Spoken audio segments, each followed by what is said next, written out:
நாசாவின் ஆர்டெமிஸ் 2 விண்வெளி வீரர்கள் பாதுகாப்பாக பூமிக்கு திரும்பியுள்ளனர். இதன் மூலம் 50 ஆண்டுகளுக்கு பிறகு நிலவை சுற்றி வந்த முதல் மனித விண்வெளி பயணத்தை அவர்கள் நிறைவு செய்துள்ளனர்.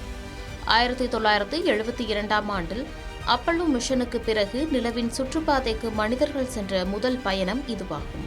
ஓரியன் விண்கலம் வெள்ளிக்கிழமை உள்ளூர் நேரப்படி மாலை 5:07 கலிபோர்னியா கடற்கரைக்கு அப்பால் பசிபிக் பெருங்கடலில் விழுந்தது.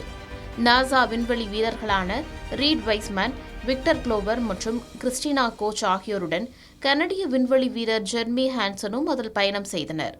பூமிக்கு திரும்புவதற்கு முன் அவர்கள் சந்திரனின் மறுபக்கத்தை சுற்றி பயணம் மேற்கொண்டனர்.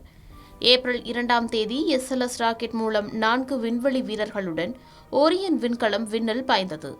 நிலவின் மறுபக்கம் குறித்தான தரவுகளையும் சேகரித்தனர்.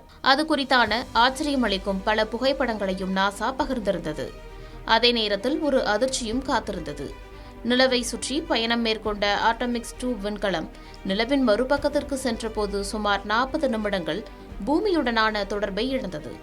இது முன்னரே நாசாவால் கணிக்கப்பட்ட ஒன்று என்றாலும் அந்த நேரத்தில் என்ன நடக்கும், வீரர்கள் பாதுகாப்பாக இருக்கிறார்களா போன்ற பரபரப்பும் ஏற்பட்டது.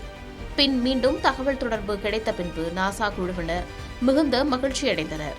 அது மட்டும் இல்லாமல் இந்த பயணத்தில் சென்ற வீரர்கள் பூமியில் இருந்து அதிகமான தொலைவை எட்டி மனித வரலாற்றிலேயே பூமியை விட்டு அதிக தூரம் பயணித்தவர்கள் என்ற பெருமையை பெற்றுள்ளனர்.